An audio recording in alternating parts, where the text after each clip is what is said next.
ஆண்டாள் அருளிய 3வது பாடல், திருப்பாவை பாடல்லேருந்து பாடி அதற்கான விளக்கங்களை சொல்றேன்.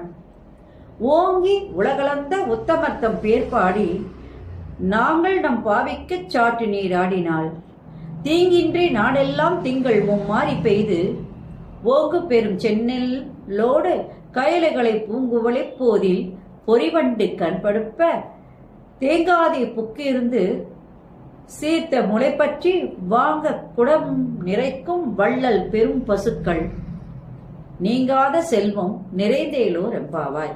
இது பாடல். இந்த பாடல்ல வாமன அவதாரம், அந்த பாடல்ல மகாபலிய திருமால் எவ்வாறு